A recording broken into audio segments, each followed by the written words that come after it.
जय नेन्द्र। Do we have Samanji, Pareshbhai?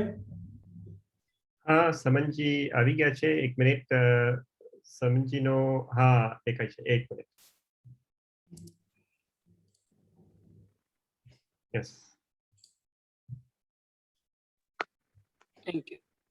वंदामी नमस्सामी समनजी, आप सुख सातामा हशो? समनजी જોતમાં આજે ઇવનિંગ નો આ લાસ્ટ સેશન અને કાલે સવારનો પછી ફાઇનલ પ્રતિક્રમણ કર્યા પહેલાનો સેશન ચાલુ થઈ જશે. આટલા દિવસોમાં સમનજી ખબર જ ન પડી કે આ કેવી રીતે આટલા ફટાફટ દિવસો વયા ગયા.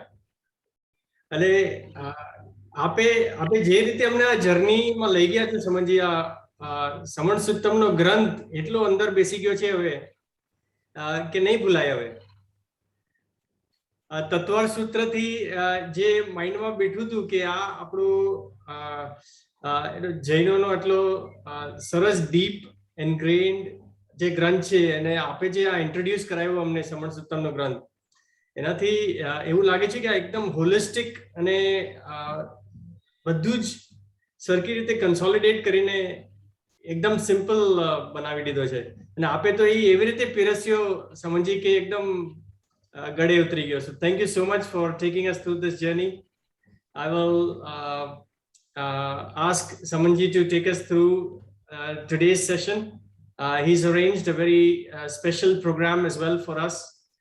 And then we'll also have a Bauman session that Paresh Bhai will take over. Samanji. નમસ્કાર મહામંત્રથી પ્રારંભ કરીશું.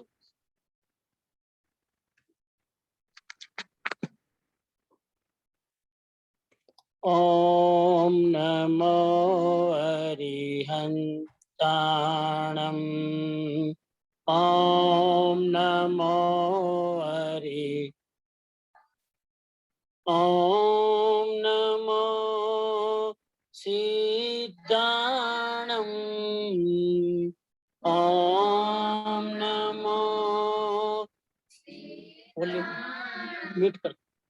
ओम नमो आयरियाणम.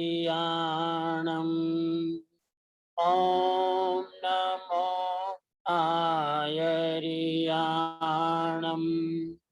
ओम नमो उवचायाणम.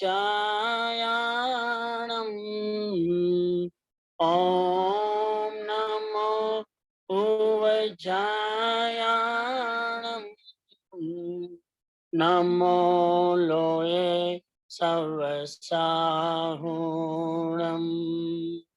नमो लोये सव एसो पंचन मुकारो. एसो मोकारो सव पाव पर्णासनो. सव पाव मंगलाणं च सवेसिं. मंगलाणं च सवेसिं. पढ़मं आवै मंगलम. पढ़मं आवै मंगलम.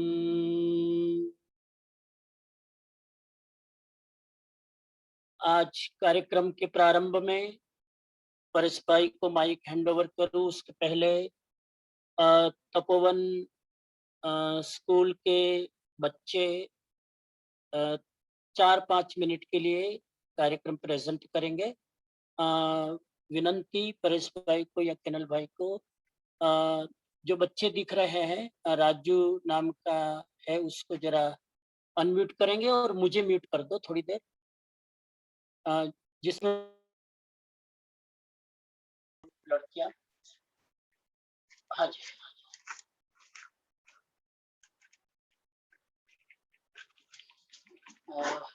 रेडी. अनम्यूट हो गया, अनम्यूट થઈ ગયું.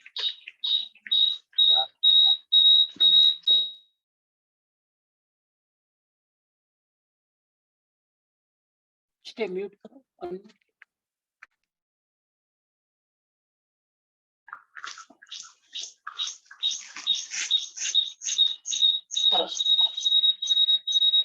ब्रह्मार्पणं ब्रह्मणि ब्रह्माणं ब्रह्मणाहुतं ब्रह्मैव तेन कर्तव्यं ब्रह्म कर्म समाधिना.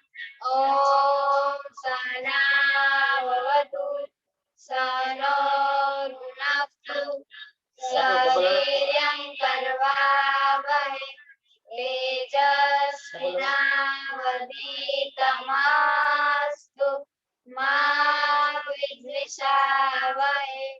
ॐ शान्ति शान्ति शान्ति. जय जिनेन्द्र.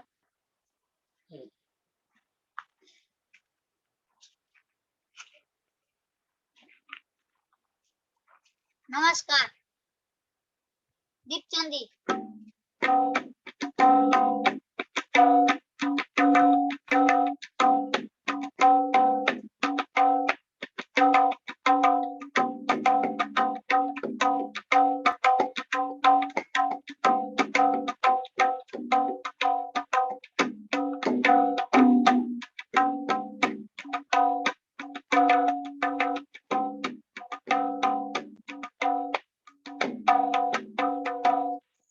चलती.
જય જિનેન્દ્ર.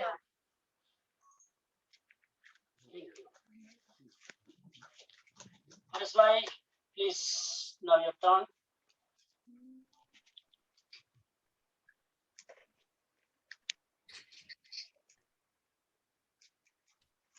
વંદામી નમન સમનજી. સૌ વડીલો, ભાઈઓ અને બહેનોને મારા હાર્દિક પ્રણામ. જય Jinendra. We've almost come to the end of the Pajoshan. This is day 8, and tomorrow morning will be our last Pravachan Swadhyay for Pajoshan 2021.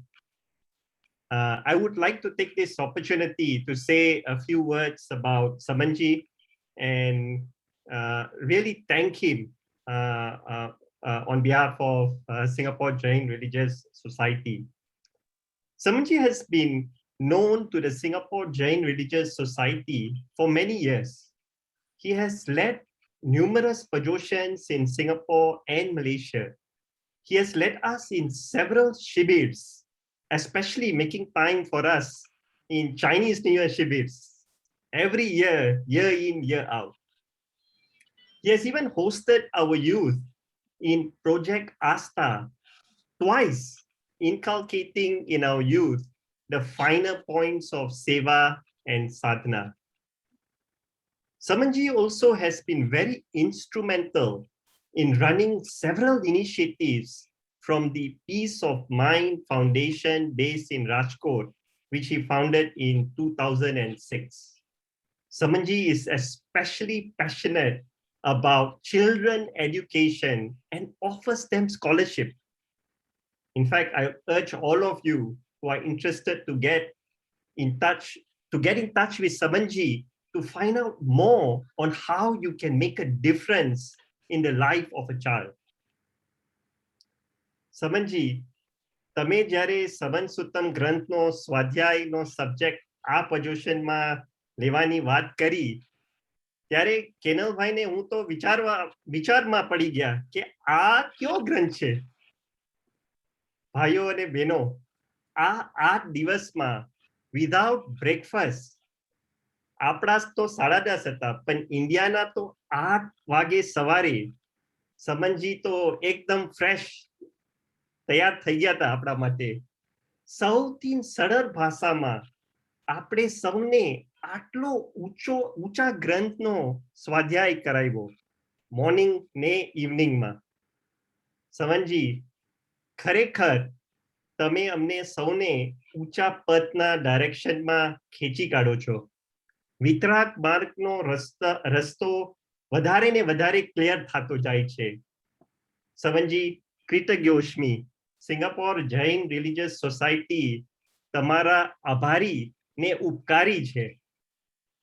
આ બહુમાન નિમિત્તે SGRS ને ખાલી એક નાનો વિડિયો અમારા યાદી તમારા માટે સમનજી, તમે જે ટાઈમ અમારી યારે કાઢ્યો છે, આ વિડિયો બધું એક વિડિયોમાં અમારો આખો મેસેજ મળી જશે.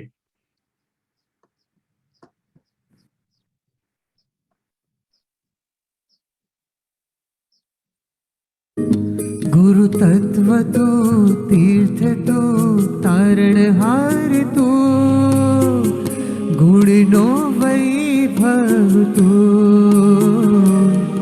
गुरु धैर्य तो ध्यान तो ध्येय मारु तो सरल स्वभावी तो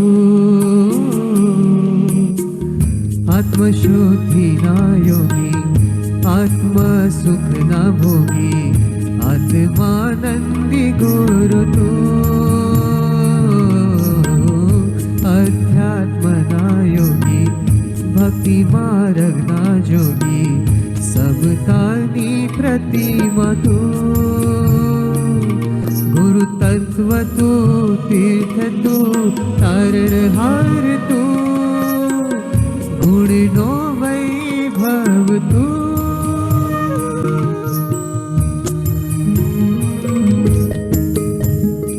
तुझ वचन मां माधुर्य तुझ नयन मां वात्सल्य मुझ आत्म शिल्पी गुरु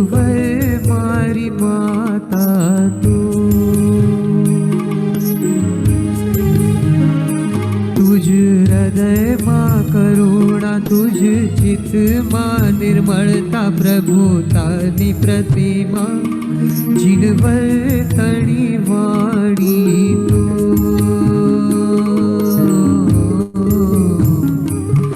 મળજો ભવ ભવ ગુર મને તારો જ સંગાથ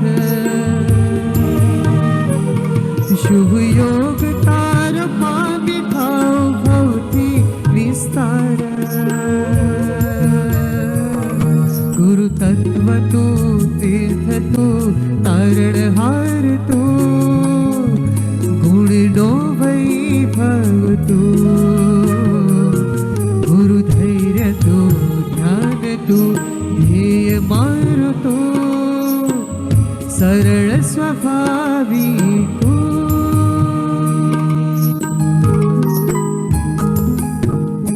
પ્રભુ હરે પણ હૃદયમાં વૈરાગ્ય છે જીવનમાં રગે રગમાં પ્રભુવાન પ્રભુ પર ગુરુ તું જ તું કૃપા નિધિ ગુરુદેવ ક્ષમા નિધિ ગુરુદેવ મારા મનના મંદિરે ગુરુવર મારા તું જ તું ગુરુ તારા ચરણ કરું મારું જીવન અર્પણ તુજ આડ શિર ધારી કરું આત્મ નિર્મળ ગુરુ તત્વ તું તીર્થ તું તારણહાર તું ગુણનો વૈભવ તું ગુરુ ધૈર્ય તું ધ્યાન તું ધ્યેય મારું તું સરળ સ્વભાવી તું આત્મશુદ્ધિના યોગી આત્મ સુખના થેન્ક યુ સમનજી, ખૂબ ખૂબ આભાર તમારો.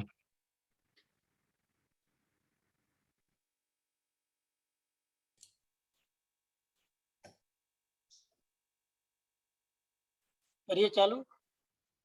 જી थैंक यू.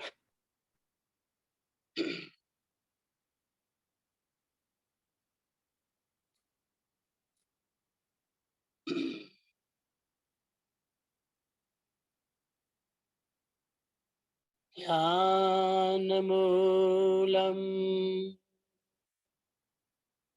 गुरुर्मूर्ति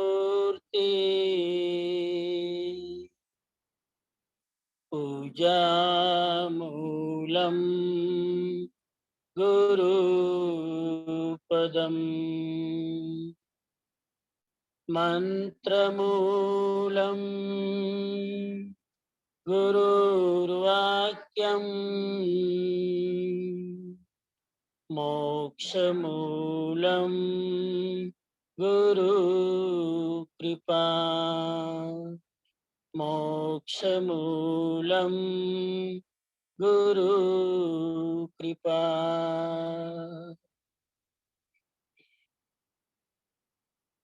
सद्गुरु के चरणों में वंदना. सिंगापुर जैन संघ द्वारा आयोजित एक डिफरेंट स्टाइल से पर्युषण पर्व की आराधना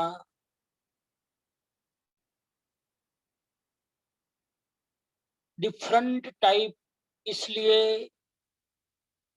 कि सिंगापुर में उपस्थित रहे बिना भी पर्युषण किया जा सकता है, ये कोरोना ने हमें सिखा दिया. और राजू भाई और किसी का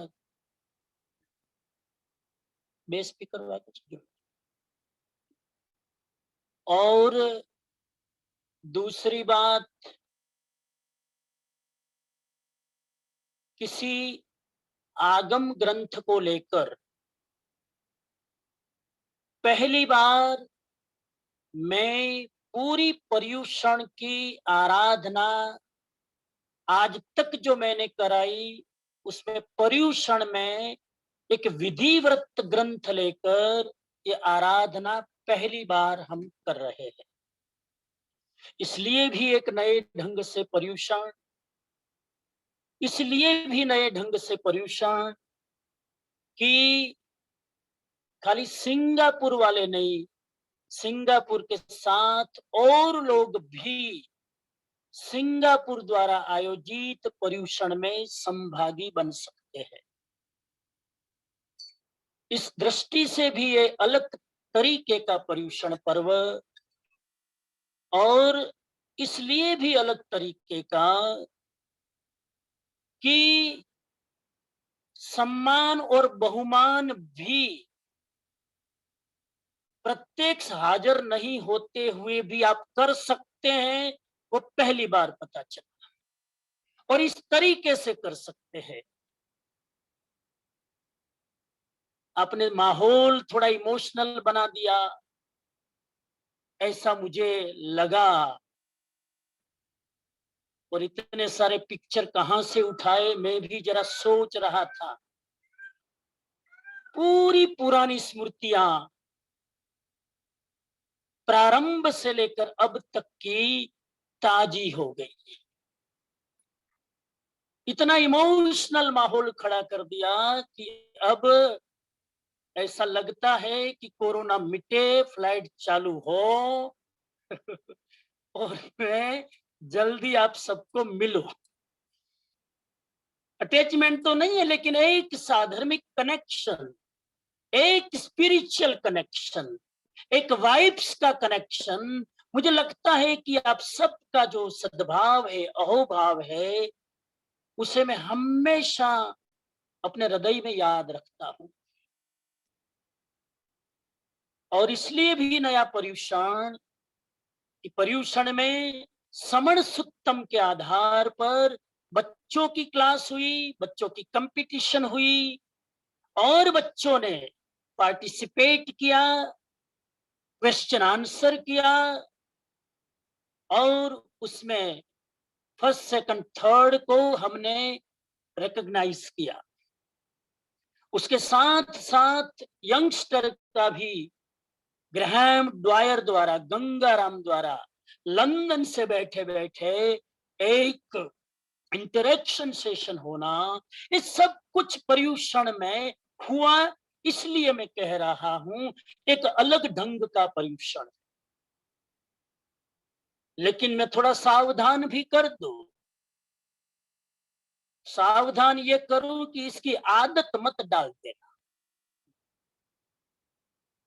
नहीं तो कोरोना चला जाएगा, फिर भी कहेंगे अब टिकट कौन बुक करें, कौन बुलाएं, वहां बैठे बैठे दे दो ऑनलाइन। आदत मत डालना, ये कितना कन्वीनियंट है। कोई तैयार करना नहीं, बहनों को साड़ियां पहनना नहीं, यू नो पुरुषों को दाढ़ी करना नहीं, बच्चों को बेबी सिटिंग में भेजना नहीं, उनकी व्यवस्था नहीं करना। जहां है घर पे बैठे बैठे आराम से भगवान वाणी को हम रसास्वादन उसका कर सकते हैं। लेकिन मुझे डर लगता है, अमेरिका में भी मैं कहता था आदत मत डालना। एक बार चालू हो जाएगा, एक बार सब खुल जाएगा, उसके बाद भी देखना डिमांड आएगी कि जरा जूम भी चालू रखना ना, हम घर बैठे बैठे सत्संग सुन लेंगे। ये आदत पड़ेगी तो फिर लाइव प्रोग्राम का इंपॉर्टेंस नहीं रहेगा। फिर लाइव जो वाइब्स आते हैं, जब जूम में इतने वाइब्स आ सकते हैं, तो live programme face to face करने का तो और प्रभाव ही क्या होगा। इसलिए ये भी थोड़ी सावचेती रखे। मैं सिंगापुर वासियों को मेरी ओर से खूब खूब अंतःकरण से बधाई देता हूं कि आपने मेरा उत्साह बढ़ाया है, आपने मेरा भाव बढ़ाया है, आपने मेरा स्वाध्याय करने के लिए मुझे उत्तेजित किया है। क्योंकि आपका जो भाव था, सुनने की जिज्ञासा थी, उस वजह से मुझे लग रहा था कि मैं ज्यादा से ज्यादा आपके सामने भगवान की वाणी शेयर कर पाऊं। मेरा कोई क्षयोक्षम नहीं, मेरी कोई पात्रता नहीं कि भगवान की वाणी भगवान ने जिस रूप में जिस भाव से कही होगी, गणधरों ने जिस भाव से गुंथी होगी, उस भाव तक मैं आप तक शायद नहीं पहुंच पाया होऊंगा, लेकिन फिर भी मैंने ईमानदारी से कोशिश की है। जितना मेरा अपना क्षोभम था, आप तक समण सुत्तम की गाथाओं को खोलने का प्रयास किया है। आज ये 8वां और रात्रि का 2021 का अंतिम प्रवचन, और सुबह का कल, और उसके बाद पता नहीं मेरी जीवन यात्रा कैसे चलेगी। मैं जरा डिफरेंट मोड पर, डिफरेंट ट्रैक पर फिर मैं जाने वाला हूं। शायद ऑफिशियली ये मेरा लास्ट पर्यूषण होगा। उसके बाद पर्यूषण में मैं अपनी साधना करूंगा, मौन की साधना करूंगा, ध्यान की साधना करूंगा, एकांत में किसी गुफा में बैठकर साधना करूंगा।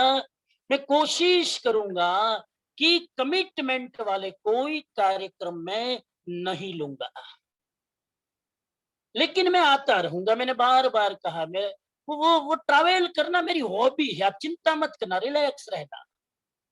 ट्रैवल करना मेरी हॉबी है। मैं भी सोशल बीइंग हूँ, मुझे भी लोगों के साथ रहना, इंटरेक्ट करना पसंद है, लेकिन मैं ग्रुप में गाइड कम करूंगा, वन ऑन वन मैं गाइड ज्यादा करूंगा। ऐसा मेरी अभी मानसिकता बन रही है, और वो बनने के पीछे 2-3 साल का मेरा चिंतन है। इसलिए मेरी मानसिकता बन रही है कि ग्रुप में मैं जब 5 घंटा चिंतन मनन करके 1.5 घंटा लेक्चर देता हूं, तो शायद जितने सुनने वाले हैं उसमें 10% परिवर्तन आता है। मेरी मेहनत, मेरा हार्डवर्क 100%, रिजल्ट मैक्सिमम 10%। मैं वन ऑन वन गाइड करूंगा तो मेरी मेहनत 10% होगी और लोगों का पुरुषार्थ 100% होगा। इसीलिए मैं ट्रैक बदल रहा हूं, और ये सोचा समझा प्लान है, कोई इमोशनल प्लान नहीं। उसके पीछे एक ये भी कारण है, मैंने देखा है, मैं किसी का नाम नहीं लूंगा, लेकिन मुझे बहुत प्रेरणा मिलती है जब 80-80 साल के साधु प्रवचन देते हैं, प्रवचन में भूल जाते हैं, प्रवचन में बात करते करते चूक जाते हैं, प्रवचन में पूरा बोल भी नहीं पाते हैं, फिर भी वो प्रवचन देते हैं। उस समय मुझे प्रेरणा मिलती है कि कहीं मेरी स्थिति ऐसी ना हो कि मजबूरीवश न चाहते हुए भी मुझे बोलने का व्यसन हो जाए। उसके पहले ही मैं इस सारी स्थितियों से निवृत्त होना चाहता हूं, ताकि मैं मैक्सिमम अपनी साधना करके जो कुछ अनुभव करूं वो वन ऑन वन आप तक पहुंचा सकूं।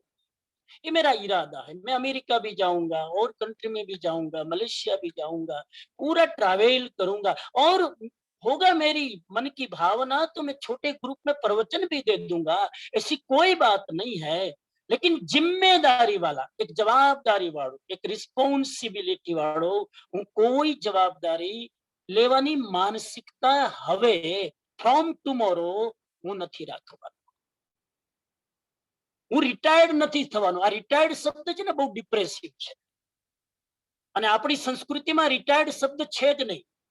આપણી સંસ્કૃતિમાં શબ્દ છે બહારની જવાબદારીઓથી નિવૃત્તિ, પણ પોતાની આધ્યાત્મિક સાધનામાં, આરાધનામાં ખૂબ પ્રવૃત્તિ, ये मेरी चलती रहेगी।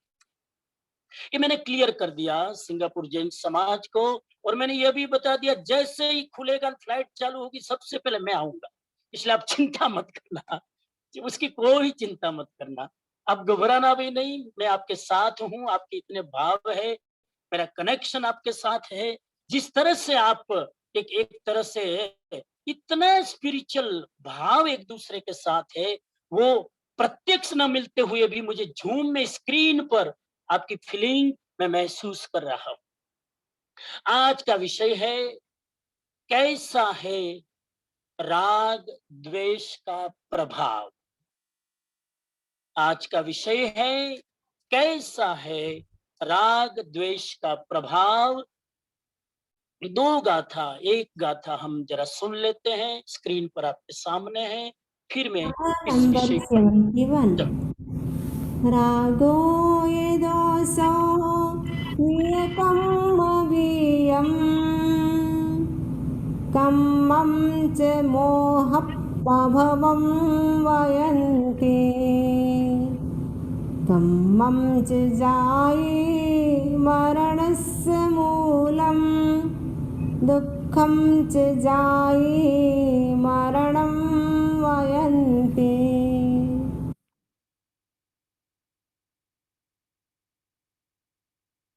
आज और कोई भूमिका किए बिना सीधा विषय में प्रवेश करता हूं।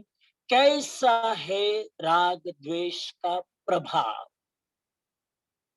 भगवान महावीर ने कहा है, रागो यदोसो वियकम् अवीयम् कम्मं च मोह प्रभवं वयन्ति कम्मं च जाये मरणं वयस्स दुःखं हयम् अयं न समोहो। मूल गाथा आज के विषय की बहुत महावीर स्वामी शॉर्ट में इक्वेशन दे रहे हैं, और वो इक्वेशन समझ ले, जहां जहां मोह वहां वहां राग और द्वेष। मैं कोशिश करूंगा धीमे धीमे चलो। जहां जहां अटैचमेंट वहां वहां राग एवं द्वेष। जहां जहां राग और द्वेष वहां वहां कर्म का बंधन। माइंड में सेट करते जाना। फिर बोलो, जहां जहां मोह अटैचमेंट मोह वहां वहां राग और द्वेष। जहां जहां राग और द्वेष वहां वहां कर्म का बंधन। जहां जहां कर्म का बंधन वहां वहां जन्म मरण चालू। जहां जहां जन्म मरण वहां वहां दुख। ये चक्र है। बिल्कुल चिकित्सक की भाषा में बोल रहे हैं। जहां ये वहां ये, जहां ये वहां ये खाया तो ये बीमारी, ये पिया तो ये बीमारी, रात को जगे तो ये प्रॉब्लम, ये किया तो ये प्रॉब्लम। सीधा इक्वेशन। राग द्वेष का मूल है मोह, कर्म का मूल है राग द्वेष, जन्म मरण का मूल है कर्म, और दुख का मूल है जन्म मरण। दो शब्द पहले समझ ले। आज के पूरे प्रवचन में एक शब्द है राग, दूसरा शब्द है द्वेष। भगवान महावीर की टीचिंग में ये दो शब्द नहीं समझा तब तक अध्यात्म की जर्नी नहीं होती है। राग और द्वेष। राग यानी जो मुझे पसंद है, राग यानी जिसके प्रति मेरा झुकाव है, राग यानी जिसके प्रति मेरा लगाव है, राग यानी मेरा अपना अटैचमेंट व्यक्ति के प्रति या वस्तु के प्रति। राग यानी जिसके बिना मेरा मन लगता नहीं है। राग यानी जिसके बिना मैं अनकंफर्टेबल फील करता हूं, उसका नाम राग। द्वेष का मतलब है जो चीजें मुझे पसंद नहीं है। द्वेष का मतलब जो व्यक्ति मुझे पसंद नहीं है। द्वेष का मतलब नफरत करता हूं मैं कुछ व्यक्तियों से, कुछ वस्तुओं से। द्वेष का मतलब है मैं घृणा करता हूं, हेट्रेट करता हूं। द्वेष का मतलब है something and somebody which I don't like. यह है द्वेष। एक शब्द में मोह, दो शब्द में राग और द्वेष, चार शब्द चाहिए तो क्रोध, मान, माया, लोभ। मेरे मन में एक विचार आ रहा है कि राग में चार कषाय है, चार कषाय, क्रोध, मान, माया, लोभ। हाँ, चार कषाय आपको मालूम। इन चार कषाय में से राग में कौन कौन से कषाय आएंगे? चार में से जरा सोचो। और द्वेष में कौन से दो कषाय आएंगे? जरा सोचो। चार कषाय के नाम फिर क्रोध, मान, ईगो, माया, डिसीट, छल कपट, छुपाना, चीटिंग करना, लोभ, ग्रीड। इन चार में से राग में कौन कौन सा जाएगा? खाली मेरे साथ साथ कल्पना करो। द्वेष में कौन जाएगा? तो ज्ञानियों ने डिस्क्राइब किया है, राग में जाएगा माया एवं लोभ। बराबर स्पष्ट दिमाग में करो ताकि राग द्वेष समझ में आ जाए। राग में जाएगा माया और राग में जाएगा लोभ। राग है इसीलिए आदमी चीटिंग करता है, राग है इसीलिए आदमी छुपाता है, राग है इसीलिए आदमी अपनी गलती प्रकट न हो जाए उसके लिए सावधान रहता है, क्योंकि मूल में राग है। और राग है इसीलिए ग्रीड है, राग है इसीलिए आदमी अपनी कमाई हुई चीज भी पड़ी रखता है, यूज नहीं करता है, अपनी चीज ना अपने लिए वापरता है न दूसरों के लिए, क्योंकि राग है अटैचमेंट। सेट हो रहा है दिमाग में? द्वेष में आएगा क्रोध और मान, ये दो कषाय द्वेष में आएगा। जहां द्वेष होगा वहां क्रोध होगा। जिसको मैं प्रेम नहीं करूंगा, जिसके प्रति मेरी नफरत होगी, उसके प्रति मुझे गुस्सा आएगा। आप देखना, मेरा अपना अनुभव ये कहता है कि जिसके प्रति आपका बहुत प्रेम हो ना, जिसके प्रति बहुत लगाव हो, जिसको आप रियली बहुत रिस्पेक्ट करते हैं, उसके प्रति कभी गुस्सा नहीं आएगा। उसकी हर गुस्ताखी आप सहन कर लेंगे। आप देखना, मैं मेरा अनुभव शेयर कर रहा हूं कि कुछ लोगों, मैंने आपको पहले भी कहा था कि कभी कभी मुझे गुस्सा आता है, अभी भी आता है थोड़ा थोड़ा, अभी भी मैं गर्म हो जाता हूँ। लेकिन जिसको मैं बहुत चाहता हूं, जिसके प्रति मेरा बहुत लगाव है, रिस्पेक्ट है, वहां पर लाख नुकसान हो जाए तो मैं अपसेट नहीं हूं। आपका अनुभव क्या कहता, जरा सोचना। जिसको आप रिस्पेक्ट करते हो दिल से, वहां गुस्सा नहीं आता। पत्नी पर क्यों आता है समझ लेना। अगर पत्नी पर रिस्पेक्ट है तो गुस्सा नहीं आएगा। अगर आपको पति पर रियली दिल से रिस्पेक्ट है तो गुस्सा नहीं आएगा। और इसीलिए नजदीक वाले का नजदीक वाले से रिस्पेक्ट नहीं रहता है, क्योंकि नजदीक वाला जब नजदीक वाले के साथ रहता है ना, तो एक दूसरे की वीकनेस पता चल जाती, कमजोरियां, और एक दूसरे की वीकनेस पता चल जाती है तो रिस्पेक्ट नहीं रहता। जहां नजदीकी ज्यादा वहां रिस्पेक्ट कम, जहां डिस्टेंस ज्यादा वहां रिस्पेक्ट ज्यादा।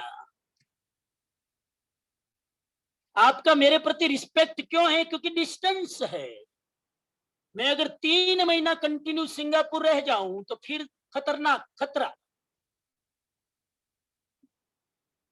फिर धीरे धीरे धीरे, ये साइकोलॉजी है। इसलिए भगवान महावीर ने साधु को कहा, बहता पानी निर्मला, पानी की तरह साधु बहता रहे, एक जगह रुके न। साधु एक जगह रुकता नहीं है ताकि रिस्पेक्ट बना रहता है। तो समझ में आ रहा है? जहां द्वेष वहां क्रोध। सच्चा प्रेम होगा ना किसी के प्रति तो क्रोध नहीं होगा। कसाई मुक्ति पर हम चर्चा कर चुके हैं कि जहां प्रेम होगा वहां क्रोध नहीं होगा, जहां क्रोध होगा वहां प्रेम नहीं होगा।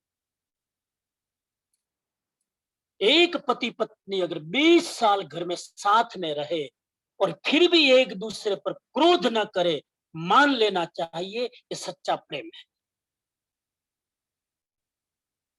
દિવસમાં એક બે વાર અંદર બધું દબાયેલું કાઢી જ નાખે તો સમજી લેવાનું કે પ્રેમ ઘટી રહ્યો છે, અને પ્રેમ ઘટી રહ્યો છે ની બીજી નિશાની ભૂલો જ્યારે પોતાના પાર્ટનરમાં વધારે દેખાવા લાગે તો સમજી લેવાનું પ્રેમ ઘટી રહ્યો છે। ભૂલો કોનામાં નથી, તમારા મારા બધામાં છે, પણ બહુ ભૂલો બીજાની દેખાવા લાગે ને સમજી લેવાનું प्रेम will expire very soon। प्रेम तो क्रोध, जहां द्वेष होगा वहां ईगो भी होगा। दूसरे के प्रति द्वेष किए बिना अपने प्रति ईगो नहीं आएगा। ईगो के मूल में भी कहीं न कहीं आपके अंदर दूसरों के प्रति द्वेष है। मैं बड़ा, ये कहने के पीछे ही ये भाव छिपा हुआ है कि दूसरा छोटा है। सीधी बात। अब ये जो राग और द्वेष है, अब दिमाग में सेट हो गया। द्वेष में आएगा क्रोध और मान। आप ऐसे समझ लो ना, आप ऑर्डर में ले लो ना, क्रोध और मान द्वेष में, माया और लोभ राग में, बस। क्रोध और मान द्वेष में, माया और लोभ राग। अब राग के 3 रूप है। राग के 3 रूप है। There are 3 steps of the राग अटैचमेंट। राग का पहला रूप है इच्छा, डिजायर। थोड़ा खोल खोल के मैं समझा रहा हूं, फिर श्लोक गाथाएं फटाफट चलेगी। पहले राग, क्योंकि पूरे श्लोकों में एक ही शब्द चलेगा, राग और द्वेष, इसलिए बराबर सेट कर लो। राग के 3 कैटेगरी, 3 स्टेप्स। नंबर 1 इच्छा, डिजायर। जहां जहां इच्छा वहां वहां राग। मैं फिर समझाता हूं इच्छा किसको कहते हैं, बड़ा इंटरेस्टिंग है। दूसरा शब्द है मूर्छा। मूर्छा, मूर्छा यानी किसी भी वस्तु की पकड़। मैंने एग्जाम्पल दिया था बंदर का कि उसने मटके में हाथ डाला चने के लिए, हाथ निकल नहीं पाता क्योंकि मुट्ठी बंद, पकड़, यह मूर्छा। और तीसरा शब्द है गृद्धि। हिंदी में गृद्धि बोलते हैं, गुजराती में गृद्धि। GRUDHI, ગૃદ્ધિ ગુજરાતીમાં। એનું પ્રોનાઉન્સિએશન કેવી રીતે કરવાનું? GRUDHI, ગૃદ્ધિ। ये राग के 3 रूप है। नंबर 1 डिजायर, नंबर 2 मूर्छा, किसी चीज में गहरे ढंग से डूब जाना, पकड़ लेना, और तीसरा गृद्धि। मैं समझाता हूं तीनों को, ये तीनों को समझ लो तो राग की दुनिया पूरी समझ में आ जाए। नंबर 1 इच्छा। इच्छा की डेफिनेशन क्या? डिजायर किसको कहते हैं? डिजायर, इच्छा। सुनना, वेरी वेरी इंटरेस्टिंग स्टेप है, तीनों कनेक्टेड एक दूसरे से। इच्छा का मतलब है जो मेरे पास नहीं है उसकी चाह।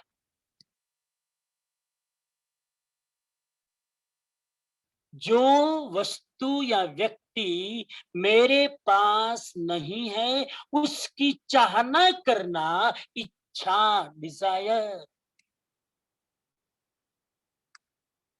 नंबर 2 मूर्छा। मूर्छा की डेफिनेशन है जो चीज मेरे पास है उसके प्रति बहुत गहरा लगाव। मूर्छा में चीज होनी चाहिए, चीज नहीं है उसके प्रति मूर्छा नहीं होगी, उसके प्रति क्या होगी? इच्छा।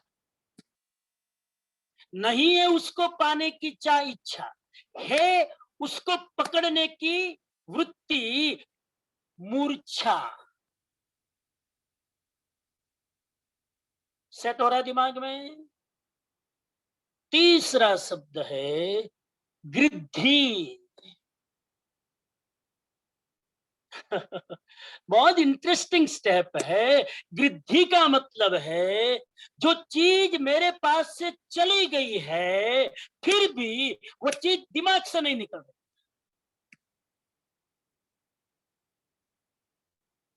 जैन धर्म साइकोलॉजी है पूरी। कल्पना करो, जो चीज मेरे से चली गई फिर भी दिमाग से नहीं गई। होता है ना, एक आईफोन कीमती गिर गया, अब 5 दिन तक घर में उसी की डिस्कशन चलेगी। 5 दिन तक रात को वही दिमाग में आएगा, साला इतना महंगा फोन क्यों लिया? टूट गया इसलिए प्रश्न होता, क्यों लिया? अब तक लिया था, कोई क्वेश्चन खड़ा नहीं होता। चीज चली जाने के बाद मन से नहीं निकलती है, व्यक्ति या वस्तु, दोनों दोनों।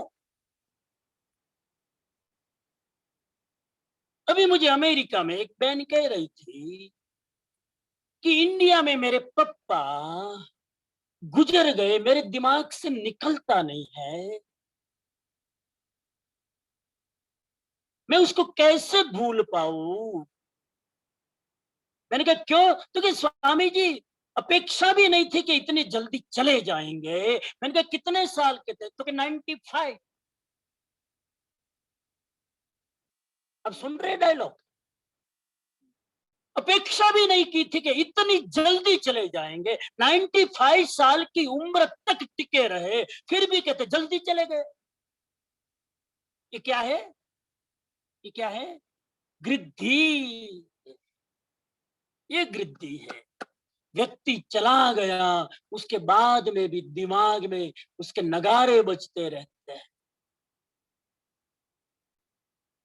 ये तीनों चीजें हैं तो आप राग में है, ये मैं कहना चाह रहा हूं। यानी राग का संबंध पास्ट के साथ भी है, राग का संबंध प्रेजेंट के साथ भी है, और राग का संबंध फ्यूचर के साथ। फ्यूचर यानी इच्छा, प्रेजेंट यानी मूर्छा, एंड पास्ट यानी वृद्धि। जो बीत चुका पास्ट, व्यक्ति चला गया, वस्तु चली गई।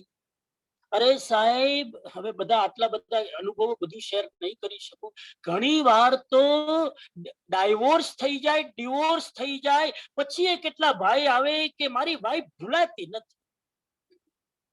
15 વર્ષ થયા ડાયવોર્સ થયા ને, તો કે હજુ મનમાંથી નીકળતું નથી। તો પણ હું કેમ ડાયવોર્સ કર્યો બાપા? આ વૃદ્ધિ છે, આ ઈચ્છા નથી। ઈચ્છા તો પેલા હતી કે લગ્ન કરું, એ ઈચ્છા। લગ્ન કર્યા પછી અટેચમેન્ટ, એ મૂર્છા। અને હવે ડિવોર્સ થઈ ગયો, 15 વર્ષ થઈ ગયા તોય કે મગજમાંથી નીકળતું નથી। આ વૃદ્ધિ, मैं वृद्धि को समझा रहा हूं। अब कनेक्ट करना अपनी लाइफ को, अपने माइंड को। अरे साहब, एक व्यक्ति परिवार में से कोई बड़ी उम्र में चला जाता है, एक एक साल तक हम आर्त और रौद्र ध्यान करते हैं, ये वृद्धि है, निकलता नहीं है। अमेरिका में एक भाई है, उनके पिताजी चले गए। इंडिया में थे पिताजी, वो अमेरिका में थे। तो वो पिता वो लड़का मुझे कहता है कि मैं जब उसके घर गया गोचरी, तो मैंने कहा क्यों आप तो बहुत खुश रहने वाले आदमी है, पर्सनालिटी, यूं आप एकदम जोली पर्सनालिटी है, बात क्या है? आप मायूस मायूस क्यों रहते हैं?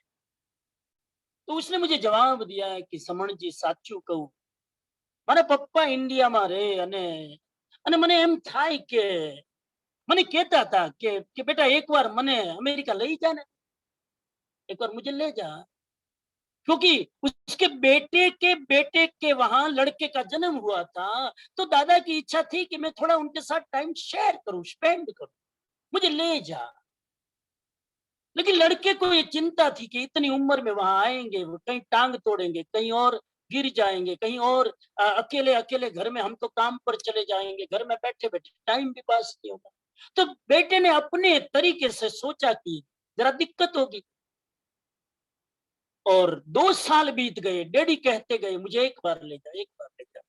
लेकिन उन्होंने लाइटली लिया पुत्र ने, और 2 साल में पिताजी अमेरिका गए बिना दुनिया से चले गए। उसके बाद वो लड़का 2 साल के बाद भी कहता है मुझे, स्वामी जी मैंने मेरी डैडी की बात इच्छा सुनी क्यों नहीं। अब एक चीज को लेकर वो रिग्रेट होता है, अंदर अफसोस महसूस करता है। मैंने कहा हो गया भूल जाओ। उस चीज को नहीं भूल पाना ये गुरुद्धि है। मैं गुरुद्धि को समझा रहा हूं।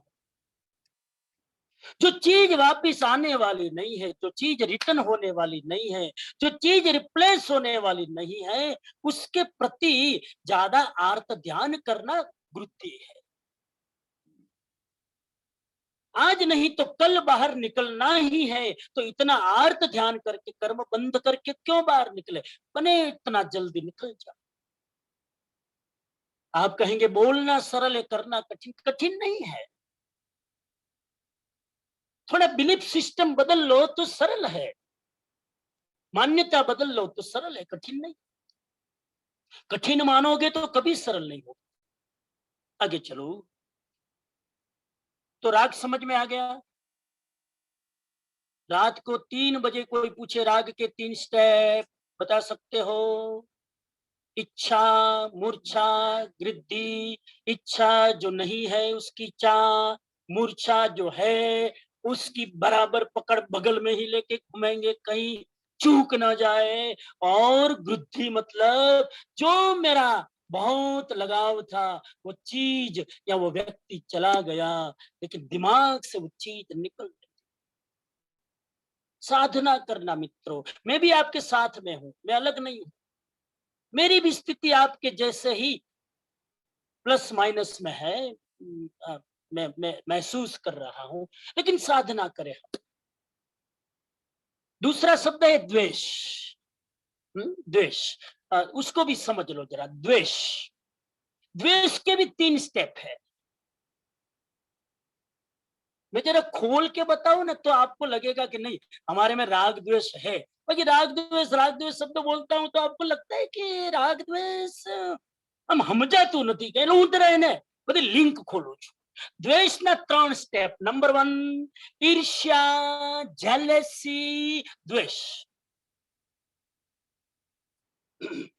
સમણજી એક એકને જ પ્રશ્ન કેમ પૂછે છે? તો એમાં અમને પેટમાં દુખે। ઈર્ષ્યા, હું બીજા કોઈક બે વ્યક્તિને વધારે ઇમ્પોર્ટન્સ આપું, એનું નામ લઉં તો બીજાને એમ થાય કે કેમ સ્વામીજીનું ફોકસ એક જ વ્યક્તિ ઉપર છે। મેં નથી વિચાર્યું, તું બેઠો બેઠો વિચાર। मैं આવું શું કામ કરું છું? મને હું તો સ્પોન્ટેનિયસ ચાલુ છું। પણ ઈર્ષ્યા માણસને આ બધું પચવા ના દે। જેલસી,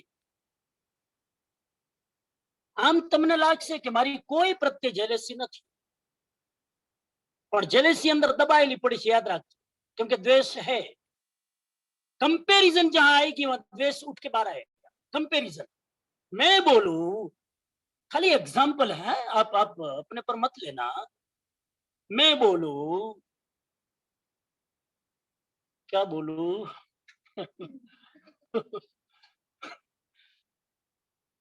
मैं बोलूं, ऐसे ही एग्जांपल है लाइक। હવે આરતીબેન બેઠા છે, આરતીબેન ને કઈ ઈર્ષ્યા હોય? આટલો સત્સંગ કરે, આટલો સ્વાધ્યાય કરે, આટલી ધર્મની સમજણ, થોડી ઈર્ષ્યા હોય? આ પન્નાબેન પણ જો સામાયિકમાં બેઠા છે, મૂમપતિ બાંધે, કોઈ ઈર્ષ્યા હોય? ના હોય।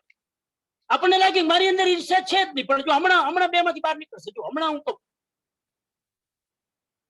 કમ્પેરિઝન આવેગી ત્યાં ઈર્ષ્યા આવશે। હું કહું કે આરતીબેન કરતા પન્નાબેન વધારે ધર્મિષ્ઠ છે, એટલે આરતીબેન કહેશે કે કેનલભાઈ ને જરા પૂછો પ્રાઇવેટલી કે એનો મારો બાયોડેટા શું છે, હું કેટલા સામાયિક કરું, તમે એમને ઓપિનિયન આપ્યા કરો છો મફતના। આવો જો ભાવ આવે, હું નથી ઈચ્છતો કે આવે, હું નથી માનતો કે આવે, પણ આવો જો ભાવ આવે તો આમ ઈર્ષ્યા નહીં થાય। હું કહું કે પન્નાબેન બહુ સારું ગાય છે, આરતીબેન કાંઈ ઈર્ષ્યા નહીં, ગાતા હશે, એમનું ઘડવું, આપણે હું લેવા દેવા। પણ હું કહું તમારા કરતા વધારે સારું ગાય છે, એ ન બને હો સાહેબ, એ પોસિબલ નથી। તમે જરા બેયનું પેલું સાંભળો, બેયનું ઘડું જરા ચેક કરો, પછી જરાક બોલો. એમને તમે પક્ષપાત કાં કરો? ઈર્ષ્યા. હું અમેરિકામાં હતો તો મેં કીધું આ બેન છે ને બહુ જિજ્ઞાસુ હો, આ બેન છે ને રોજ વ્યાખ્યાનમાં આવે. તો બીજી બેન બાજુ ઉભા તો કે અમે ઘાસ કાપીએ છીએ. લે મેં કીધું કેમ? તો કે હું એ રોજ આવું છું.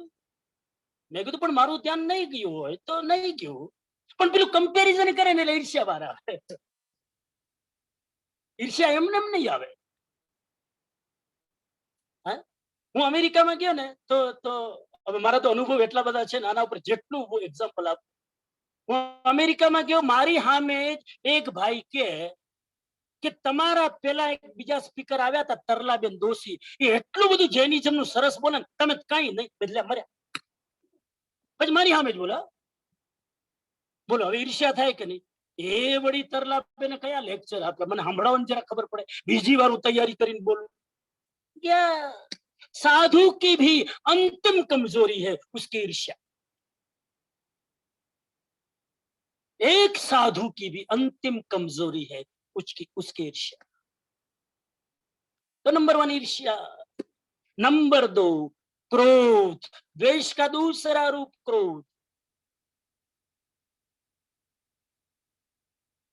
द्वेष होगा तो उसका दूसरा स्टेप बार बार गुस्सा आएगा. मैंने कहा ना प्रेम घटा तो गुस्सा आएगा. द्वेष है इसीलिए तो आ रहा है, प्रेम होगा तो कहां से आता? तो दूसरा स्टेप क्रोध. बहुत चर्चा में कर चुका हूं, क्रोध से बहुत सावधान रहो. मैं अपने आप को भी साथ में जोड़ रहा हूं. हम बचे क्रोध से. एक चीज हमेशा याद रखना, आपको गुस्सा आता हो ना, मेहरबानी करके अपने गुस्से का कारण दूसरे पर मत डालना. तो उसने ऐसा किया नहीं इसलिए गुस्सा आता, बाकी मेरा स्वभाव तो बहुत शांत है. हाँ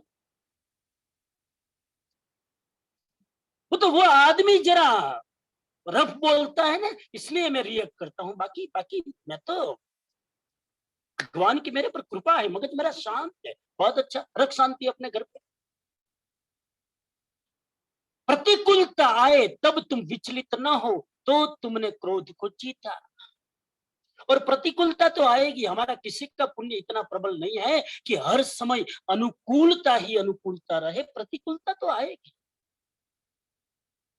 याद रखना, वस्तु के नुकसान से ज्यादा क्रोध का नुकसान. गाड़ी टूट जाए, चूरे चूरा हो जाए, और गुस्सा करना, गाड़ी के नुकसान से गुस्से का नुकसान ज्यादा है. कम से कम बिजनेस स्ट्रेटेजी से भी चलो तो गुस्से का कोई फायदा नहीं है. गुस्से से रिलेशन बिगड़ता है, बीपी हाई होता है, बूढ़ापा जल्दी आता है, ब्लड प्रेशर ऊंचा होता है. फिर भी और डिक्शनरी में से बुरे शब्द खोज के निकालने पड़ते हैं.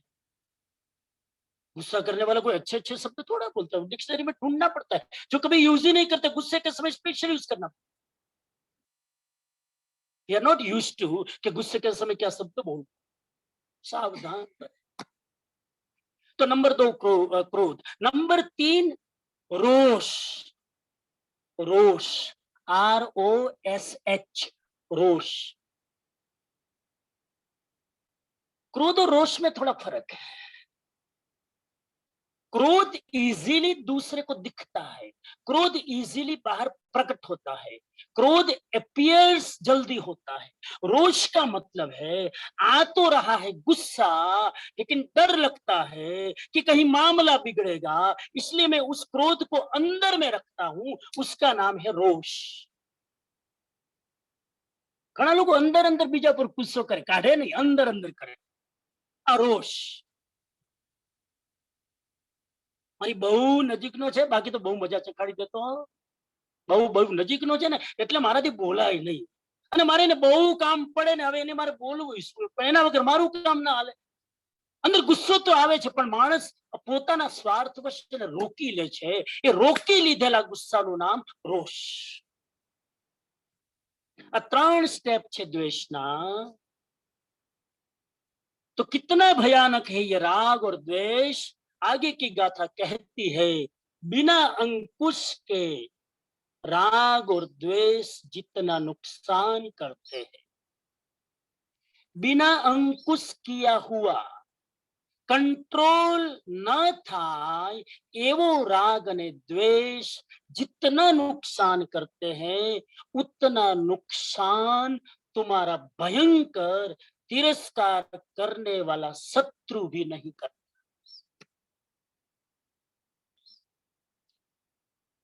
समझ में आ रहा है? एक तुम्हारो तिरस्कार करने वाला जो शत्रु है वो भी इतना नुकसान नहीं करता जितना नुकसान तुम्हारा अपना खुद का राग और द्वेष करता है। क्यों ऐसा क्यों? मेरा राग द्वेष ज्यादा नुकसान करता है तिरस्कार मेरे प्रति करने वाले दुश्मन से ज्यादा, ऐसा क्यों? मेरे मन में प्रश्न हुआ, जवाब मिला मुझे, ऐसा इसलिए कि दूसरे को मेरे साथ क्या करना वो मेरी प्रॉब्लम नहीं है। समझना, कथा खोल रहा हूं। दूसरे को मेरे साथ क्या करना, दोस्ती या दुश्मनी, तिरस्कार या सम्मान, वो मेरा प्रॉब्लम नहीं है। लक्ष्मण भाई बेटा છે એ મારું અપમાન કરે ન કરે પણ કરે તો એ મારો પ્રોબ્લેમ કે એનો પ્રોબ્લેમ? ભાઈ બોલો બોલો ખ્યાતિ બોલો। આ લક્ષ્મણભાઈ મારું અપમાન કરે, મારા માટે અપશબ્દ બોલે તો એ મારો પ્રોબ્લેમ કે એનો? ડોક્ટર સાહેબ કોનો પ્રોબ્લેમ? એનો પ્રોબ્લેમ। પ્રોબ્લેમ એનો છે, એ અપમાન કરે, એને બધા હરકતો કરવી પડે, હું શું કામ ડિસ્ટર્બ થાઉં સાહેબ? લોજિક સમજાય છે? તમે મારા ઉપર ક્રોધ કરો તો તમારો પ્રોબ્લેમ કે મારો પ્રોબ્લેમ? બરાબર સમજ લેના મિત્રો। કોઈ તમારા ઉપર રૂડલી બિહેવ કરે એ એની કમજોરી છે કે તમારી કમજોરી? એની ના। તો તમે કેમ ડિસ્ટર્બ થાવ સાહેબ? મને કેમ આમ કીધું તો કીધું, મને કેમ આમ બોલ્યા, 3 દિવસથી ઊંઘ નથી આવતી, આજે પાર્ટીમાં ગયા હતા ને મારા માટે એવા શબ્દો એને બોલ્યા તો બોલ્યા। તમારે નતું જવું, પચવાની હિંમત હોય તો જવાનું, નહીં જવાનું। પચાવવાની હિંમત ન હોય, અપશબ્દ બોલે ને આપણને સાંભળી ન શકીએ, ઘરે આવીને આપણી ઊંઘ ઉડાડીએ। दूसरा व्यक्ति क्या बिहेव करता है वो उसका प्रॉब्लम है, तुम्हारा प्रॉब्लम नहीं है। मेरे बारे में सिंगापुर वाले, अमेरिका वाले और कोई क्या बोले वो मेरा प्रॉब्लम नहीं है। मेरे बारे में लोग क्या ओपिनियन दे एक दूसरे को, मेरा प्रॉब्लम नहीं।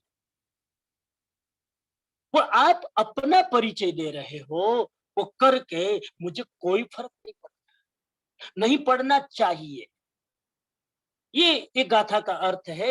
बिना अंकुश के राग द्वेष जितना क्योंकि राग द्वेष जितना नुकसान करते हैं उतना दूसरे का तिरस्कार नहीं, क्योंकि दूसरे का तिरस्कार उसकी प्रॉब्लम है, राग द्वेष मेरी प्रॉब्लम। राग द्वेष मैं करता हूं, राग द्वेष मेरे भीतर से आता है, राग द्वेष से मेरे कर्म बंधन होते हैं, उसके तिरस्कार करने से उसके कर्म बनते हैं, उसमें मेरा नुकसान क्या है? इसलिए दूसरा तुम्हारा तिरस्कार करे वो तुम्हारा नुकसान नहीं है, लेकिन तुम्हारे अंदर का राग द्वेष खड़ा हो जाए वो तुम्हारा नुकसान है। ये गाथा है। क्लियर? और ये शब्द यूज किया है, बिना अंकुश का राग द्वेष।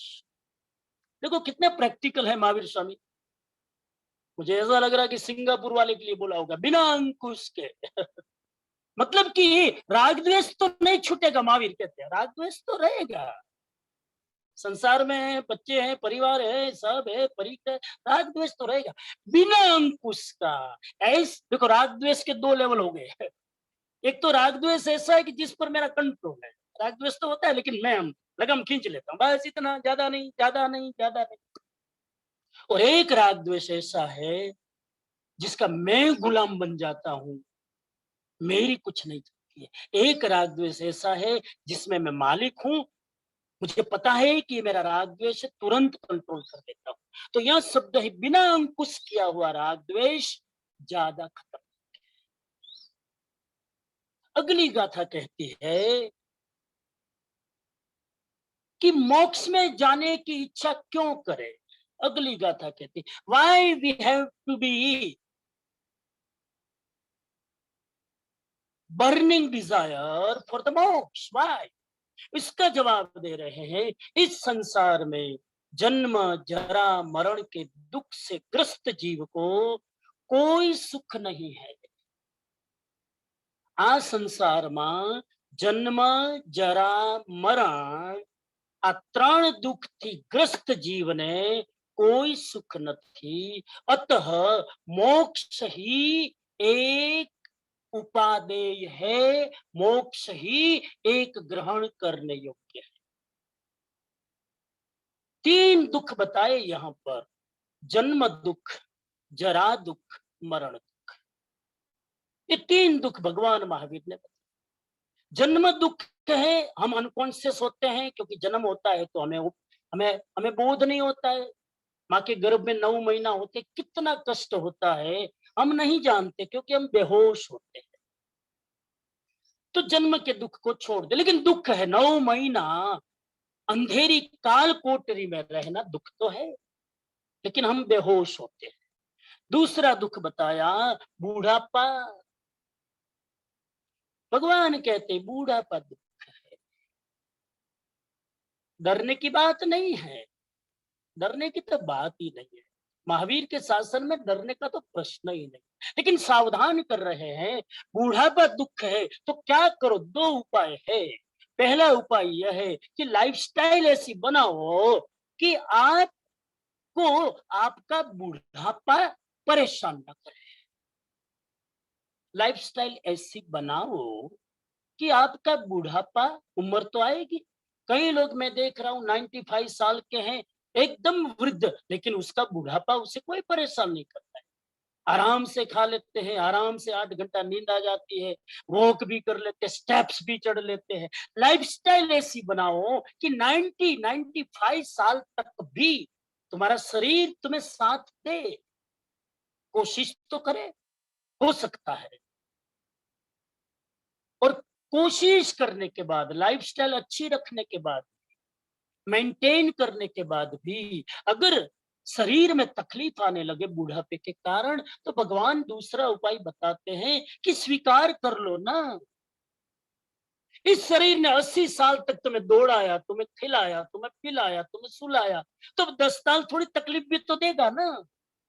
हम ओवर एक्सपेक्टेशन रखते हैं शरीर से। जिस शरीर ने तुम्हें 70 साल तक, 70 साल तक साथ दिया, और दिया कि नहीं साथ, देखो आप। મને તો ઘણી વાર વિચાર આવે, તમે ગમે તે ખાઓ, ગમે તે પીવો, ગમે એટલું તળેલું ખાઓ ને ગમે એટલી મીઠાઈ ખાઓ, તોય આ શરીર તમને 70 વર્ષ સુધી લઈ જાય। આ ચમત્કાર નહીં તો બીજું શું?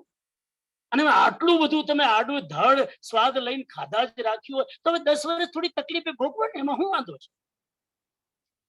इसमें वादो शू है? 90 वर्ष 80 वर्ष शरीर साथ आप, थोड़ी तकलीफ भी स्वीकार करो। एक भाई थे, उसको 80 साल की उम्र है, उसको घुटने की तकलीफ, तो मैंने कहा कि आपको परेशानी होती होगी चलने में, उठने में, बैठने में, उतरने में, चढ़ने, तो कि नहीं, कोई परेशानी नहीं। मैंने मेरी घुटने की बीमारी से दोस्ती कर दी।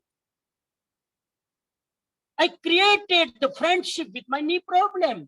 मैंने नी को कहा कि तू भी रहे, मैं भी रहूं, मैं तुझे डिस्टर्ब नहीं करूंगा, तू मुझे डिस्टर्ब मत कर। हम दोनों साथ साथ रहते हैं, एक कोऑपरेशन के साथ एडजस्ट करके हम दोनों चल लेते हैं। कितनी अच्छी बात है। हमारे राजस्थान में एक भाई है, उसको 12 बार हार्ट अटैक आ गया, लो अभी जिंदा है। भगवान ने कहा लोखंड थी हार्ट बनावी, उसे મને તે ચમત્કાર દે।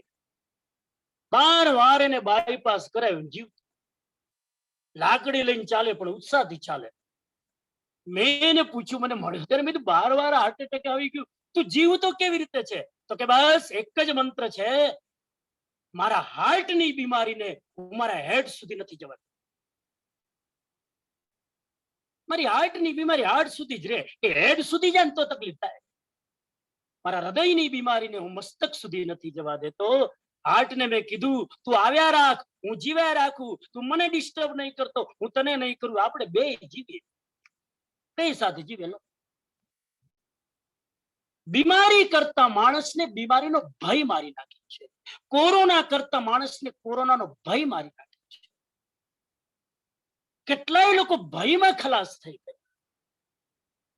મેં પેલા ક્યારેક એક્ઝામ્પલ તમને જ આપ્યું હતું કે ખબર નહીં, બનેલી ઘટના રાજકોટમાં જ એક ભાઈના કોરોનામાં 70% લંગ્સ फेल થઈ ગયા. 70% लंग्स उसके फेल. लेकिन इतना पॉजिटिव, इतना कॉन्फिडेंस, इतनी स्पिरिचुअल पावर उसकी पॉजिटिव है. डॉक्टर ने भी खड़ा कर दी कह दिया कि 70% हार्ट इसके लंग्स फेल है, हम कुछ गारंटी नहीं दे सकते. और एक दूसरा उसका मित्र ओनली 20% उसके लंग्स फेल. और डॉक्टर ने कहा कोई चिंता मत करना, मैं तुमको खड़ा करके दुड़ा के रहूंगा. लेकिन वो खुद इतना नेगेटिव कि जब जब डॉक्टर उसका चेकअप करे तो स्क्रीन पर वो अपनी रिपोर्ट खुद देखे ना, अंदर क्या हो रहा है खुद देखे, और उसके मन में नेगेटिविटी शुरू हो. 20% वाला इतना घबरा गया. फाइनल राजकोट में नतीजा ये आया कि 20% डैमेज था वो मर गया, 70% डैमेज था वो आज भी जिंदा है.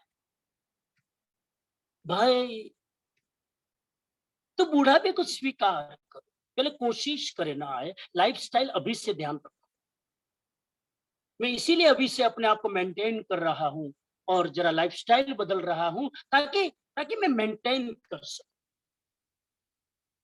आगे चलो. बुढ़ापा और तीसरा शब्द मरण, तीसरा दुख मरण बताया. अब मृत्यु आ जाए तो क्या करें? मृत्यु को स्वीकार करो. भगवान महावीर को मानने वाले धीरे धीरे धीरे अभ्यास करें, कोशिश करें. पहले से अपने मन को ऑटो सजेशन देकर तैयार करो कि देह जो मिली है, संयोग जो मिला है, एक दिन उसका वियोग होगा.